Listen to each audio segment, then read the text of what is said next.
നവീൻ്റെ ഈ കോട്ടും സൂട്ടും ഇപ്പോഴത്തെ ഇപ്പം കണ്ടിട്ട് എന്ത് ജോലി കൊടുക്കാൻ പറ്റും? ഡയാനയാണ് എന്ത് ജോലി കൊടുക്കും? പുള്ളീനെ നമ്മുടെ റിസപ്ഷനിൽ നിർത്താം. ഹോട്ടൽ റിസപ്ഷനിൽ നിർത്താനുള്ള സെറ്റപ്പ്. പ്രസാദനാണ് ഈ കോട്ടും സൂട്ടും കണ്ട് എന്ത് ജോലി കൊടുക്കും? ഒരു ഹോട്ടൽ മാനേജർ. എനിക്ക് പക്ഷെ കണ്ടിട്ട് തോന്നുന്നത് എന്താ അറിയാമോ, ആ ബാംഗ്ലൂർ, കോയമ്പത്തൂർ, തമിഴ്നാട് ഭാഗത്ത് ബോർഡറിൽ ഹൊസൂറിലൊക്കെ ഉള്ള ലൂണ കമ്പനിയുടെ ഷോറൂമിൽ സെയിൽസിന് നിൽക്കുന്ന ആളുണ്ടാവും. പേര് സെൽവരാജ്. ഈ ലൂണയുടെ മൈലേജിനെ പറ്റി, ലൂണയുടെ ഹോണിനെ പറ്റിയൊക്കെ നമുക്ക് ഇപ്പോൾ വണക്കം സാർ, ഇത് വന്ന് ரொம்ப നല്ല ലൂണ സാർ എന്ന് ലൂണ കമ്പനിയുടെ നല്ല ഒരു സെയിൽസിൽ വർക്ക് ചെയ്യുന്ന ഒരാളായിട്ട് തോന്നുന്നു. അപ്പൊ എന്തായാലും വേദികളൊക്കെ ഇങ്ങനെ വന്ന് തുടങ്ങുവാണ്. ഇതൊരു തുടക്കമായിക്കൊള്ളട്ടെ അല്ലേ? ഈ വേദിയിൽ നിന്ന് സ്റ്റാർട്ട് ചെയ്യാം. So over to Naveen. Okay കേട്ടോ, അപ്പോൾ തുടങ്ങാം. അപ്പോൾ അതായത് ഞാൻ എൻ്റെ നാട്ടിലൊരു ചേട്ടനെ പറ്റി പറയാൻ പോവാണ്. അതായത് അദ്ദേഹത്തിൻ്റെ പേര് വേലായുധൻ എന്നാണ്. അപ്പോൾ ഈ വേലായുധൻ ചേട്ടൻ്റെ രൂപം എന്ന് പറഞ്ഞു കഴിഞ്ഞാൽ ഏകദേശം പനകയറ്റമാണ് ചേട്ടൻ്റെ ജോലി. നല്ല ഫിസിക്കൊക്കെ ഉള്ള ആളാണ്. അതായത് നല്ല പൗരുഷമുള്ള ശരീരവും നിഷ്കളങ്കമായിട്ടുള്ളൊരു മുഖവും. അപ്പോൾ ഈ ബോഡിയും ഫേസും തമ്മിൽ ഒരുപാട് പ്രശ്നങ്ങളുണ്ട് ഈ വേലായുധൻ ചേട്ടൻ. ഞങ്ങളുടെ നാട്ടിൽ ഗ്രാമകലോത്സവം നടക്കുന്ന സമയത്ത് ഞാനിങ്ങനെ നോക്കുമ്പോൾ സ്റ്റേജിൻ്റെ ബാക്കിൽ വലിയ ബോഡിയുള്ള ഒരു കിടിലനാൾ വന്ന് നിൽക്കുക. ഇവിടെ ആയിട്ടൊരു ചെറിയ വെട്ടുപാടുണ്ട്. പുള്ളി ഇങ്ങനെ ഒന്ന് ആരെയോ പരതി ചെറിയ ടെൻഷൻ അടിച്ച് കഴിഞ്ഞപ്പോൾ എനിക്ക് മനസ്സിലായി പുള്ളി ആരെയോ വെട്ടാനോ കുത്താനോ എന്തിനോ വന്നേക്കുന്നതാണെന്ന് മനസ്സിലാവുന്ന അത്രയും ലുക്കുള്ള ഒരാൾ ഇങ്ങനെ വന്ന് അതിലേക്ക് ഇങ്ങനെ നടക്കുന്നുണ്ട്. എന്തോ ഒന്നിക്ക് പുള്ളിക്ക് ടെൻഷനുണ്ട്, അല്ലെങ്കിൽ പുള്ളി ആരെയോ കൊല്ലാൻ വന്നാണ്. ഇങ്ങനെ ലളിതഗാന മത്സരം നടക്കുമ്പോൾ പെട്ടെന്ന് അവിടെ ചെസ് നമ്പർ 116 എന്ന് വിളിച്ചപ്പോൾ ഇയാൾ ഒറ്റച്ചാട്ടത്തിന് സ്റ്റേജിലേക്ക് കയറിയിട്ട് ശങ്കര ധ്യാന പ്രകാരം ജപിച്ചു ഞാനൊക്കെ ഒരു പാട്ട് പാടി. അപ്പോൾ ഞാൻ ഇത് ഈ പറഞ്ഞ പോലെ ലുക്കും ലളിതഗാനുമായിട്ട് ബന്ധമുള്ള, ലുക്കിൽ കാര്യമില്ലെങ്കിൽ അങ്ങനെ തോന്നി. അങ്ങനെ ഞാൻ ഈ കഥ എൻ്റെ ഒരു കൂട്ടുകാരനോട് പറഞ്ഞാൽ ഇച്ചിരി മുമ്പ് ഇവിടെ വന്ന് പാടിയ ഒരാളുണ്ട്, നീ കാണണം. നമുക്ക് അങ്ങനെ പെട്ടെന്ന് അതുമായിട്ട് ക്ലബ് ചെയ്യാൻ പറ്റുന്ന ഒരു സെറ്റപ്പിലല്ല പുള്ളി നിൽക്കുന്നതും പുള്ളിയുടെ എക്സ്പ്രഷനും ഒക്കെ. പക്ഷേ നന്നായിട്ട് പാടിയിട്ട് പുള്ളി അങ്ങനെ ഒരാളില്ലെന്ന് പറഞ്ഞു. ഞാൻ നമുക്ക് തപ്പി കണ്ടുപിടിക്കാമെന്ന് പറഞ്ഞ് ഞാൻ ഈ ഉത്സവപ്പറമ്പിൽ കൂടെ മുഴുവൻ തപ്പി നടന്നു കഴിഞ്ഞപ്പോഴേ എവിടെയും കാണാനില്ല. കുറച്ച് ദൂരം കഴിഞ്ഞ് ഞാനൊരു ട്യൂബ്ലൈറ്റിൻ്റെ വെളിച്ചത്തിൽ നോക്കുമ്പം ഒരു ഐസുകാരൻ നിൽപ്പുണ്ട്. ആ ഐസുകാരൻ്റെ അടുത്ത് നിന്ന് അന്ന് പഞ്ചാമൃതം എന്ന് പറഞ്ഞൊരു ഐസ് കിട്ടും, അത് മേടിച്ച് പുള്ളി തിന്നോണ്ടിരിക്കുക.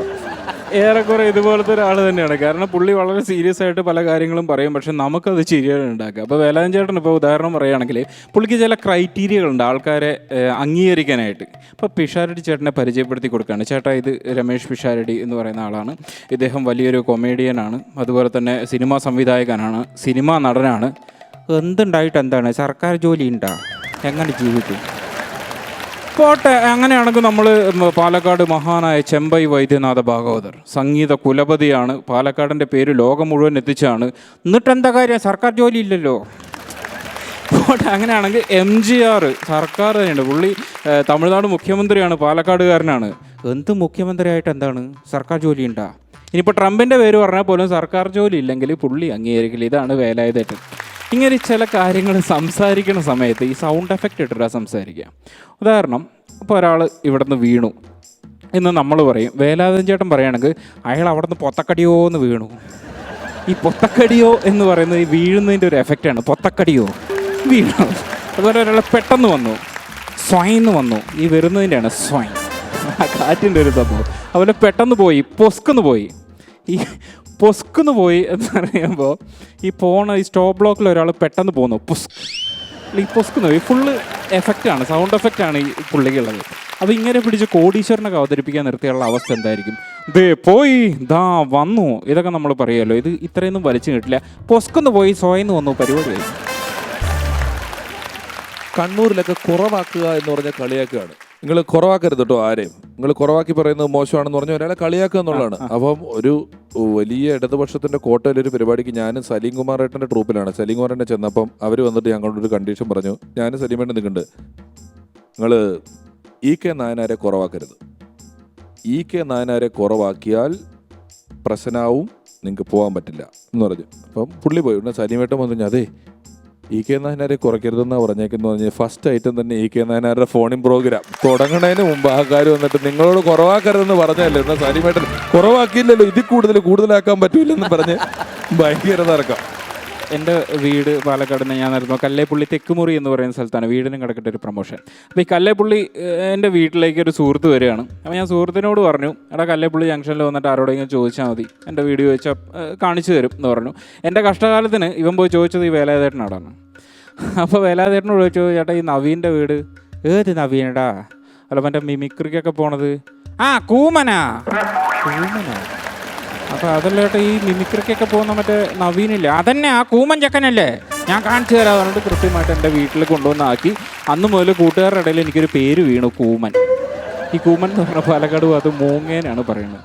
നിങ്ങളെല്ലാവരും ഒന്ന് ചിന്തിക്കുക, എൻ്റെ മുഖത്ത് നോക്കി മൂങ്ങാന്ന് വിളിക്കാൻ പറ്റുമോ? ഇല്ല, പറ്റില്ല, എനിക്കറിയാം. അപ്പോൾ ഈ സങ്കടം എനിക്ക് ഒരുപാട് ഫീൽ ചെയ്തു.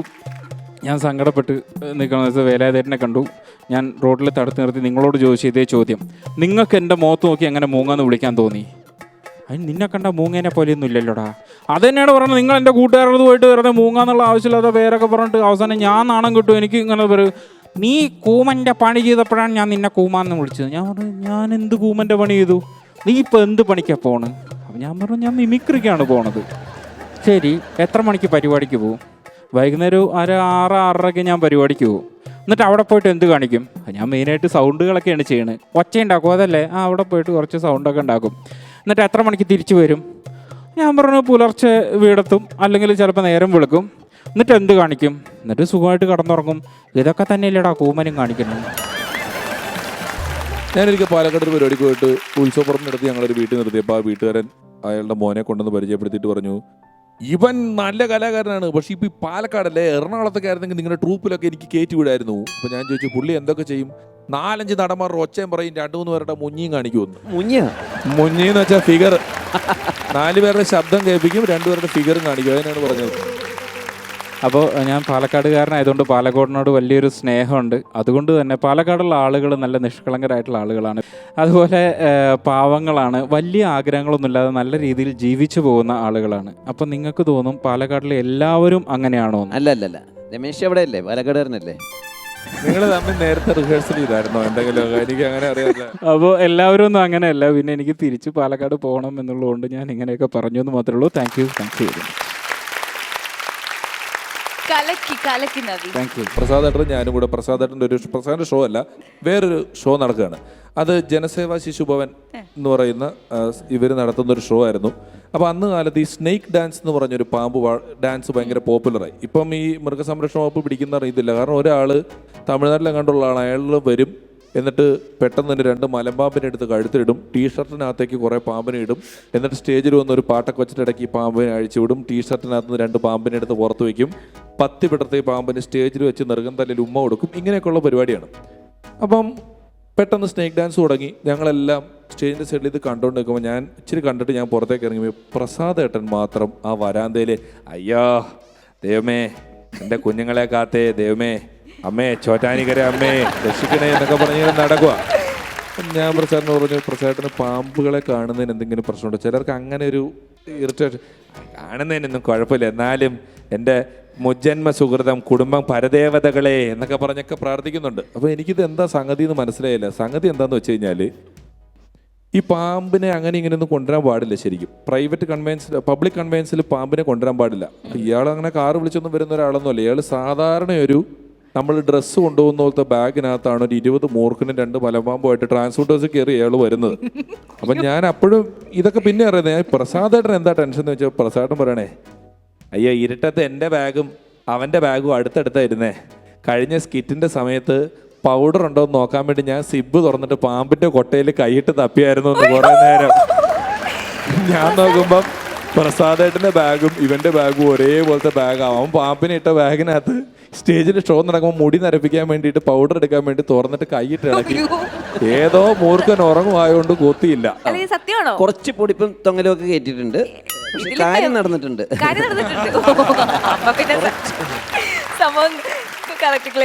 ചെറുതായിട്ടൊരു ഇച്ചിരി ഗ്രേവി ഞാൻ അതിനകത്ത് ഇട്ടില്ലെങ്കിൽ വർക്കൗട്ടാവുമോന്ന് എനിക്ക് സംശയം ഉണ്ടായിരുന്നു. അതാണ്. വളരെ മനോഹരമായിരുന്നു കേട്ടോ. ആ പാലക്കാട് എന്ന് പറയുമ്പോൾ തന്നെ കുറേ നിഷ്കളങ്കരുടെ, സത്യസന്ധമായി പറഞ്ഞ നിഷ്കളങ്കരുടെ ഒരു നാടാണ് പാലക്കാടിലെ ഗ്രാമങ്ങൾ. അറിയാമല്ലോ അല്ലേ? അതെല്ലാം മനസ്സിനകത്ത് ഇങ്ങനെ നിറഞ്ഞു നിൽക്കുകയാണ്. അപ്പോൾ ആ പാലക്കാട് ഭാഷ കേൾക്കുന്നത് തന്നെ, വളരെ നിഷ്കളങ്കമായ ഭാഷ കേൾക്കുന്നത് തന്നെ വളരെ സന്തോഷമാണ്. അതുകൊണ്ട് പാലക്കാട് ബേസ് ചെയ്തുകൊണ്ടുള്ളൊരു പ്രോഗ്രാം വളരെ ഇഷ്ടപ്പെട്ടു. പാലക്കാട് ഈ ഒരു സ്ലാങ് മാത്രമല്ല കേട്ടോ, ഒരു 10 കിലോമീറ്ററിൻ്റെ ഉള്ളിൽ സംസാരവും സംസ്കാരവും വരെ മാറുന്ന ഒരു സ്ഥലമാണ് പാലക്കാട്. അറിയോ? ഒരുവിധമൊക്കെ അറിയുന്ന. ഇപ്പോൾ ജസ്റ്റ് നീ വരുന്നുണ്ടോ എന്നുള്ള ചോദ്യം. ഇപ്പോൾ വള്ളുവനാടാണെങ്കിൽ കുട്ടിയെ ഈ വരുണ്ടോ, ഇതാണ് വള്ളുവനാട്. മേലാമുറി പറഞ്ഞാൽ കുറച്ചുകൂടെ ഈ കച്ചവടക്കാരാണ്. എന്താണ് നീ വരുണ്ടോ കേൾക്കുക, ഇങ്ങനത്തെ ഒരു സാധനമാവും. പിന്നെ അത് കഴിഞ്ഞ് നീ വാറതുണ്ടാ, വല്ലതും മനസ്സിലായോ? അത് നീ വരുന്നുണ്ടോ എന്നാണ് ചോദിച്ചത്. അത് തമിഴും മലയാളവും കൃത്യമായിട്ട് നമുക്ക് ചിന്തിക്കാൻ പറ്റാത്ത സ്ഥലത്ത് കട്ട് ചെയ്ത് പേസ്റ്റ് ചെയ്തിട്ടുണ്ടാവും. ഇതാണ് പിന്നെ നമ്മൾ ഈ കേൾക്കുന്ന പാലക്കാടൻ സ്ലാങ്. പക്ഷെ കൂടുതലായിട്ട് ആളുകൾ സംസാരിക്കുന്ന ഈ ഒരു സ്ലാങ് ആണ്. പക്ഷെ എന്തായാലും കേൾക്കാൻ നല്ല രസമുണ്ട്. എന്തായാലും നവീൻ പെർഫോമൻസ് ഗംഭീരമായിരുന്നു. Well done, super super, thank U.